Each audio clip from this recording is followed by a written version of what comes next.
All right, thank you for tuning in to this pre-market pulse scan recorded on Monday, November the 28th, 2016.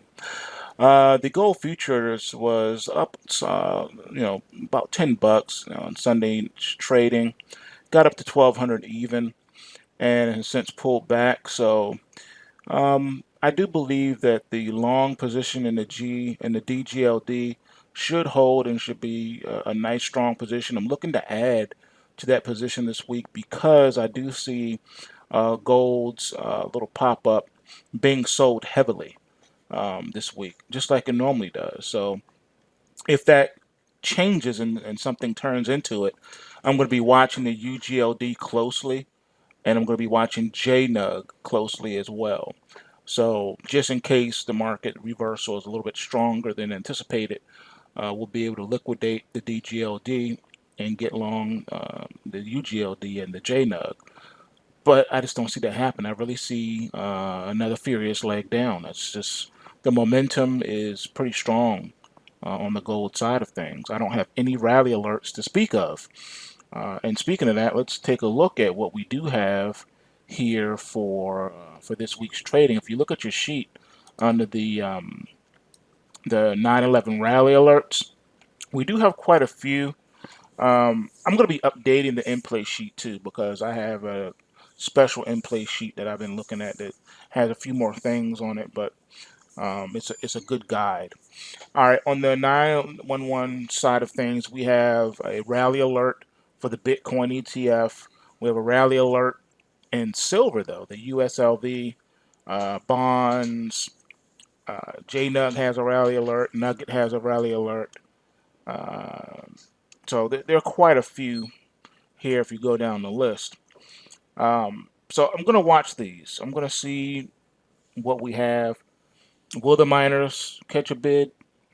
I don't know if the 911s will play out because all these are 911s, with the exception of the S&P Biotech ETF and the natural gas ETF. Those are only ones that have a bullish trend established. The rest of yours do not. Oh, there's one more, the Bitcoin ETF. All the other ones are in a pronounced bear market with strong downside momentum. So the market hasn't bounced until it bounces. So I'm going to hold my DGLDs, and like I said, look to add to the DGLDs this week. Just based off of Monday alone, though, probably won't get that opportunity. So we're watching that. We're watching the pulse wave, the weekly pulse wave on the DGLD. Hopefully, we can get up in there. But for now, I am definitely holding that, and it's a nice wide stop on that too. So we're trading with the trend. It is a locked-in trend on the DGLD, and we do have a strong swing trade alert. And so all indicators are pointing there. But we're not foolish. We trade what we see, and we know that they like to crash the metals. So if any pop, any rally, I just see it being sold and beaten down to the dust again. They're just not going to let it pop up too much. Also, watch the stock market and watch the dollar. You can't ignore what's been happening there. As long as this dollar stays strong, you can expect for Bitcoin, since they're secretly married, to move in tandem with it. The dollar is still powerful, even coming off of any apparent pullback. It's still strong. So just watch it. And any pullback in the stock market, I see being bought as well, powerfully.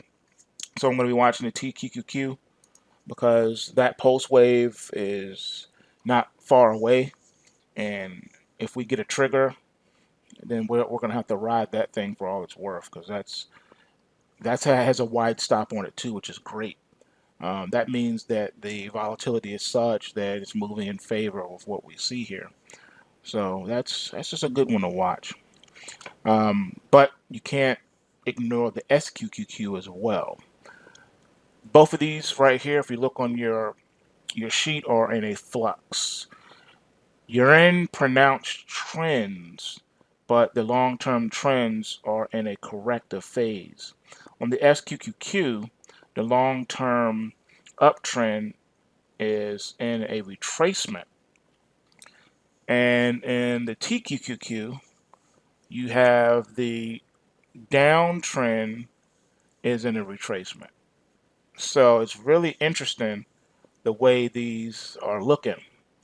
If you look at the QQQ, it's showing that the long-term trend is in a bear market, but it's been in a retracement from the bear market, which means it could be transitioning into a full-fledged bull market in the NASDAQ. Remember, the NASDAQ has not been moving with the Dow and the Russell and the S&P, not like they have. It's corrected. So it's very interesting. And remember, these are the algo trends, okay? Remember, I'm an algo capitalist. I am the algo capitalist, the only one on YouTube. And the algos tell me where the trends and stuff are, not just looking at the charts.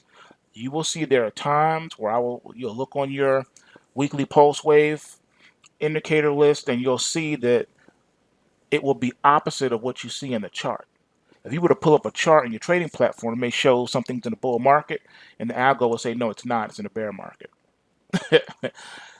Trust the algo. The algo knows what it's talking about, okay?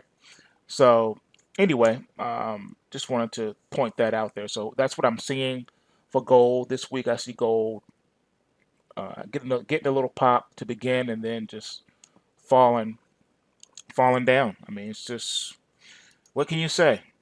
You know, you have to protect your physical holdings. You have to hedge those. You have to protect them. And if you're getting crash alerts in the metal space, then you cannot ignore those. You cannot ignore those crash alerts. And for the gold and silver futures, I don't have crash alerts, but I have locked in momentum alerts, showing that locked in momentum is there.